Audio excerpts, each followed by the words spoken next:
প্রতি বছর শীতের ছুটির সময় ভাবি কিছুদিন গ্রামে কাটিয়ে আসব। দলবল নিয়ে যাব, হইচই করা যাবে।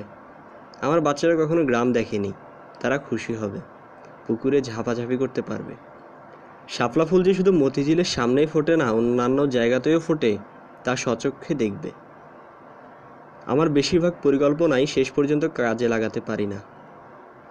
এটা কেমন করে জানি লেগে গেল। একদিন সত্যি সত্যি রওনা হলাম। আমাদের গ্রামটাকে অজপাড়াগা বললেও সম্মান দেখানো হয়। যোগাযোগ ব্যবস্থার এমন সুন্দর সময়েও সেখানে পৌঁছাতে হয় গরুর গাড়িতে। বর্ষার সময় নৌকা, তবে মাঝখানে একটা হাওড় পড়ে বলে সেই যাত্রা অগস্ত্য যাত্রার মতো। অনেকদিন পর গ্রামে গিয়ে ভালো লাগলো। দেখলাম আমার বাচ্চাদের আনন্দবর্ধনের সব ব্যবস্থাই নেওয়া হয়েছে। কোথুকে যেন একটা হাড় জিরজিরে বেতো ঘোড়া জোগাড় করা হয়েছে। এই ঘোড়া নড়াচড়া করে না, এক জায়গায় দাঁড়িয়ে থাকে। খুব বেশি বিরক্ত হলে দীর্ঘ নিঃশ্বাসের মতো একটা শব্দ করে এবং ল্যাজটা নাড়ে। বাচ্চারা এত বড় একটা জীবন্ত খেলনা পেয়ে মহা খুশি। 2-3 জন একসঙ্গে ঘোড়ার পিঠে উঠে বসে থাকে। তাদের অসংখ্য বন্ধু বান্ধবও জুটে গেল। যেখানেই যায় তাদের সঙ্গে গোটা 50 ছেলেপুলে থাকে। আমার বাচ্চারা যা করে তাতেই তারা চমৎকৃত হয়। আমার বাচ্চারা তাদের বিপুল জনপ্রিয়তায় অভিভূত। তারা তাদের যাবতীয় প্রতিভা দেখাতে শুরু করলো। কেউ কবিতা বলছে, কেউ গান, কেউ ছড়া। আমি একগাদা বই সঙ্গে করে নিয়ে গিয়েছিলাম। আমার পরিকল্পনা পুরোপুরি বিশ্রাম নেওয়া, শুয়ে বসে বই পড়া, খুব বেশি ইচ্ছে করলে খাতা কলম নিয়ে বসা। একটা উপন্যাস অর্ধেকের মতো লিখেছিলাম, বাকিটা কিছুতে লিখতে ইচ্ছে করছিল না। পাণ্ডুলিপি সঙ্গে করে নিয়ে এসেছি, নতুন পরিবেশে যদি লিখতে ইচ্ছে করে। প্রথম কিছুদিন বই বা লেখা কোনোটাই নিয়ে বসা গেল না। সারাক্ষণই লোকজন আসছে। তারা অত্যন্ত গম্ভীর গলায় নানান জটিল বিষয় নিয়ে আলোচনায় উৎসাহী। এসেই বলবে, দেশের অবস্থাটা কী কন দেহি ছোট মিয়া, বড়ই চিন্তাযুক্ত আছি। দেশের হইলটা কি, কি দেশ ছিল আর কি হইল। দিন 4-5 পর সবাই বুঝে গেল দেশ সম্পর্কে আমি কিছুই জানি না, গল্প গুজবও তেমন করতে পারি না। তারা আমাকে রেহাই দিল, আমি হাফ ছেড়ে বাঁচলাম। গ্রামের নতুন পরিবেশেই হোক আর অন্য কারণেই হোক, আমি লেখালেখির প্রবল আগ্রহ বোধ করলাম। অসমাপ্ত পাণ্ডুলিপি নিয়ে বসলাম। সারাদিন লেখালেখি কাটাকুটি করি। সন্ধ্যায় স্ত্রীকে সঙ্গে করে বেড়াতে বের হই। চমৎকার লাগে। প্রায় রাতেই 1-2 করে গাতক আসে। এরা জ্যোৎস্না ভেজা উঠোনে বসে চমৎকার গান করে। ও মনা, এই কথাটা না জানলে প্রাণে বাঁচতাম না, না না না, প্রাণে বাঁচতাম না।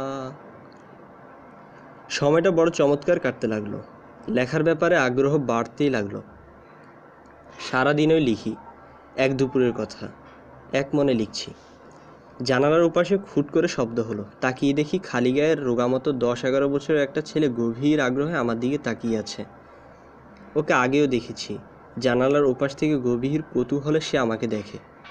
চোখে চোখ পড়লেই পালিয়ে যায়। আজ পালালো না। আমি বললাম, কিরে? সে মাথাটা চট করে নামিয়ে ফেলল। আমি বললাম, চলে গেলি নাকি? ও আড়াল থেকে বলল, না। নাম কি রে তোর? মন্তাজ মিয়া। আয় ভেতরে আয়। না। আর কোনো কথাবার্তা হলো না। আমি লেখায় ডুবে গেলাম।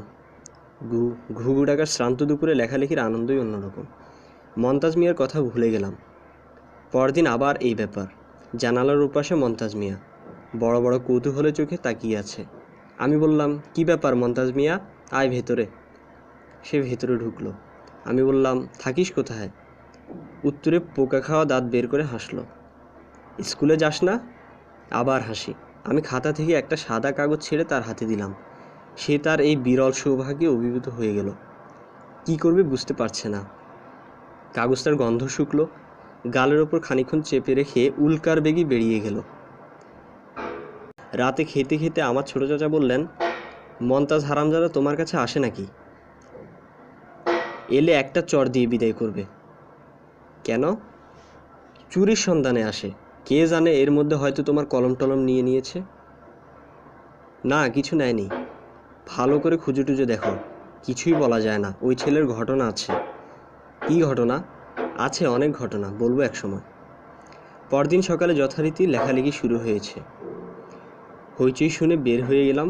অবাক হয়ে দেখি মন্তাজ মিয়াকে ৩-৪ জন চ্যাংদোলা করে নিয়ে এসেছে। ছেলেটা ফোফাচ্ছে, বোঝাই যাচ্ছে প্রচণ্ড মার খেয়েছে। ঠোঁট ফেটে রক্ত পড়ছে, একদিকের গাল ফুলে আছে। আমি বললাম, কি ব্যাপার? শাস্তিদাতাদের একজন বললেন, দেখেন তো এই কলমটা আপনার কি না?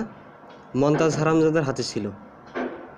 দেখলাম কলমটা আমারই, ৪-৫ টাকার দামের বল পয়েন্ট, এমন কোনো মহার্ঘ বস্তু নয়।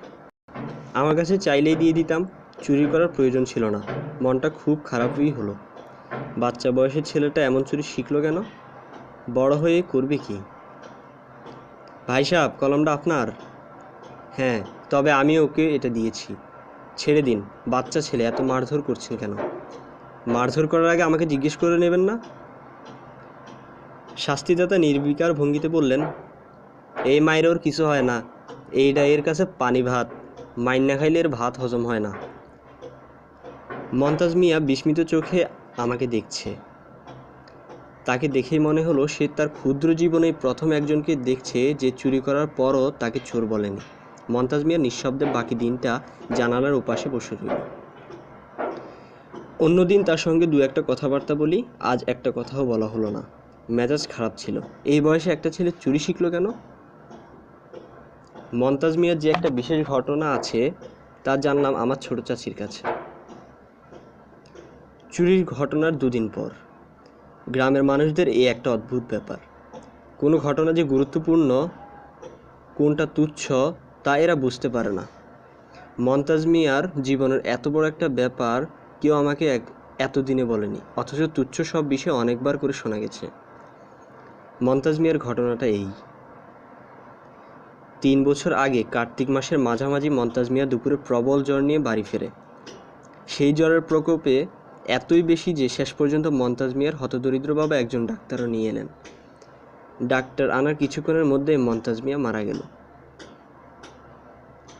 গ্রামে জন্ম এবং মৃত্যু দুটোই বেশ স্বাভাবিকভাবে গ্রহণ করা হয়। মন্তাজ মিয়ার মা কিছুক্ষণ চিৎকার করে কাঁদল। তার বাবাও খানিকক্ষণ আমার পুত কই গেল রে বলে চেঁচিয়ে স্বাভাবিক হয়ে গেল। বেঁচে থাকার প্রবল সংগ্রামে তাদের লেগে থাকতে হবে, পুত্রশোকে কাতর হলে চলবে না। মরা মানুষ যত তাড়াতাড়ি কবর দিয়ে দেওয়া হয় ততই নাকি সোয়াব, এবং কবর দিতে হয় দিনের আলো থাকতে থাকতে। কাজে জুম্মা ঘরের পাশে বাদ আসর মন্তাজ মিয়ার কবর হয়ে গেল। সব কিছুই খুব স্বাভাবিকভাবে। অস্বাভাবিক ব্যাপারটা শুরু হলো দুপুরের রাতের পর, যখন মন্তাজ মিয়ার বড় বোন রহিমা কলমাকান্দা থেকে উপস্থিত হলো। কলমাকান্দা এখান থেকে 21 মাইল। এই দীর্ঘ পথ একটি গর্ভবতী মহিলা পায়ে হেঁটে চলে এলো এবং বাড়িতে পা দিয়েই চেঁচিয়ে বলল, তোমরা করছো কি?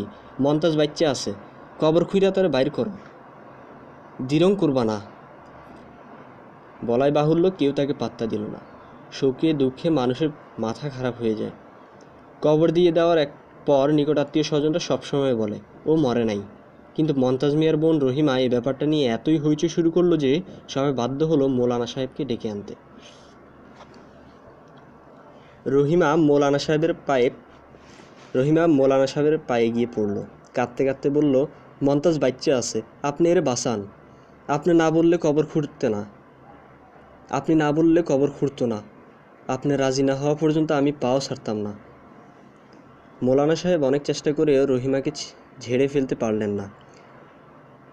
রহিমা বজ্র আটুনিতে পা ধরে বসে রইল।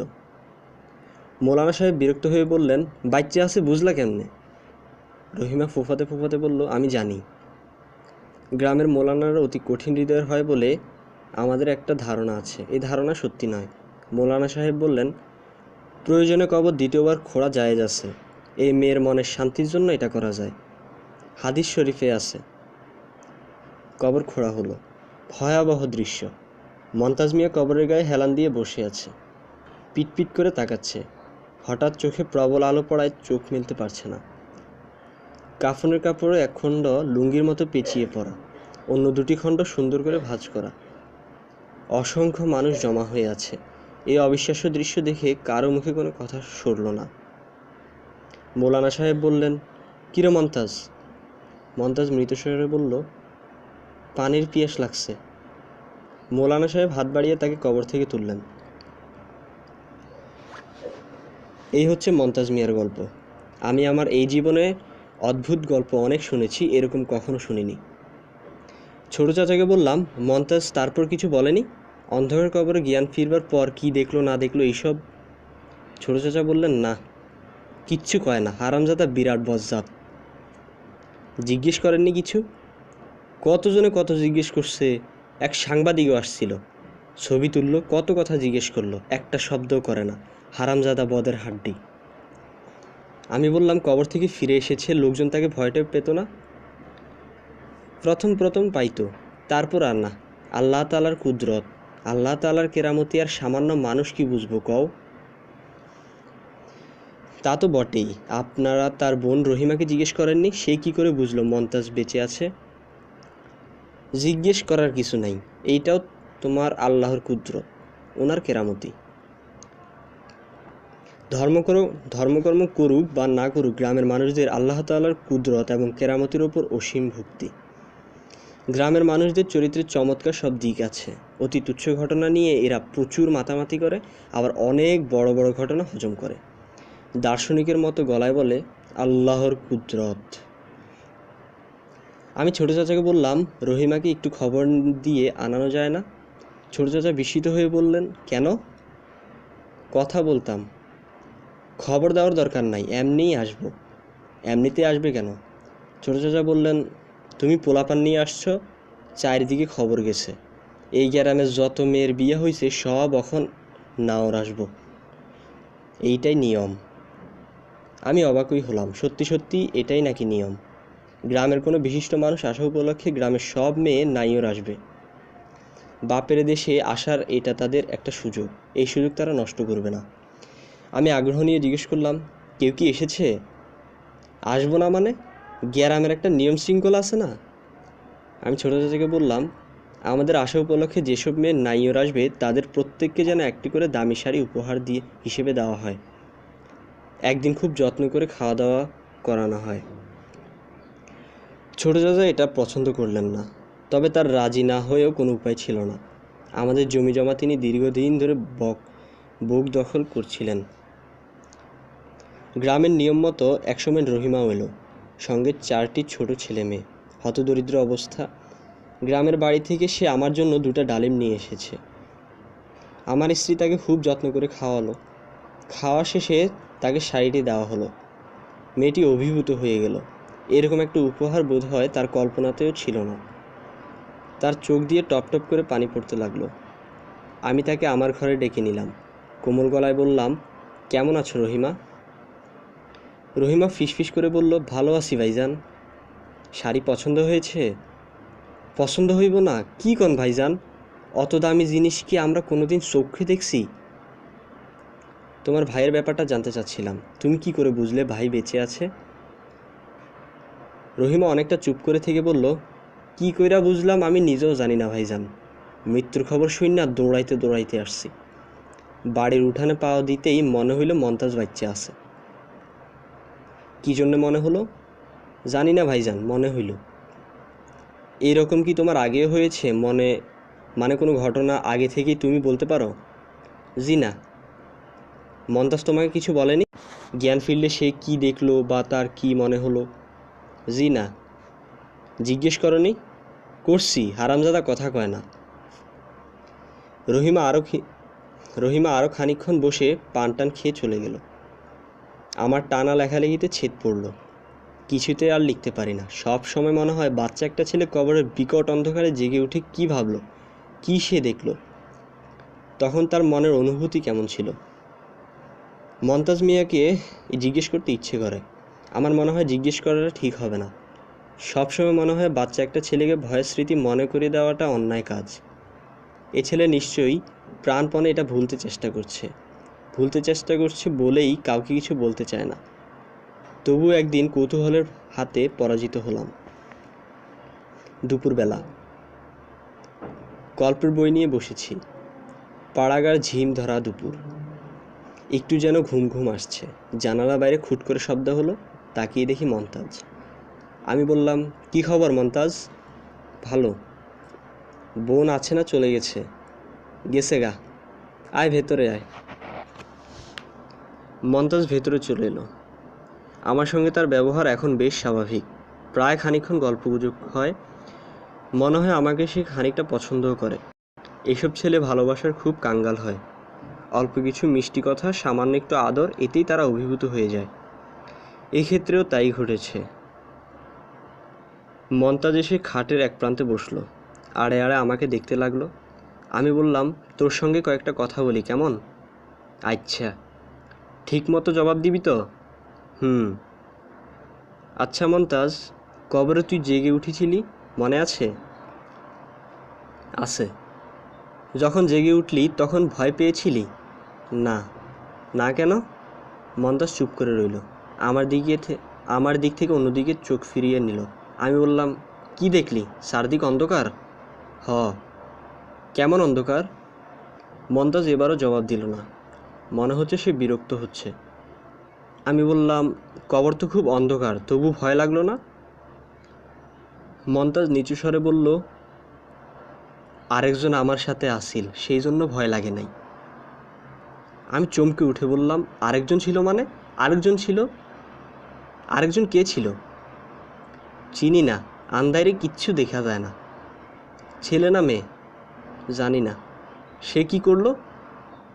আমারে আদর করলো, আর কইল কোনো ভয় নাই। কিভাবে আদর করলো? মনে নাই। কি কি কথা সে বলল? মজার মজার কথা, খালি হাসি আসে। বলতে বলতে মন্তাজ মিয়া ফিক করে হেসে ফেলল।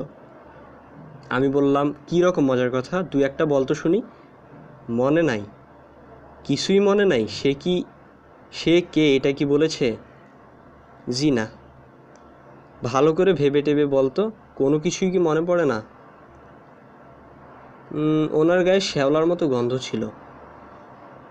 আর কিছু? মন্তাজ চুপ করে রইল। আমি বললাম, ভালো করে ভেবে টেবে বলতো, কিছুই মনে নেই? মন্তাজ মিয়া কিছুক্ষণ চুপ করে থেকে বলল, একটা কথা মনে আসছে। সেটা কি? বলতাম না, কথাটা গোপন। বলবি না কেন? মন্তাজ জবাব দিল না। আমি বললাম, বল মন্তাজ, আমার খুব শুনতে ইচ্ছে করছে। মন্তাজ উঠে চলে গেল। এই তার সঙ্গে আমার শেষ দেখা। বাকি যে কদিন গ্রামে ছিলাম সে কোনো দিন আমার কাছে আসেনি। লোক পাঠিয়ে খবর দিয়েছি, তবু আসেনি। কয়েকবার নিজেই গেলাম। দূর থেকে দেখতে পেয়ে সে পালিয়ে গেল। আমি আর চেষ্টা করলাম না। কিছু রহস্য সে তার নিজের কাছে রাখতে চায়। রাখুক, এটা তার অধিকার। এই অধিকার অনেক কষ্টে সে অর্জন করেছে। শ্যাওলাগন্ধি সেই ছায়াসঙ্গীর কথা আমরা যদি কিছু নাও জানি, তাতেও কিছু যাবে আসবে না।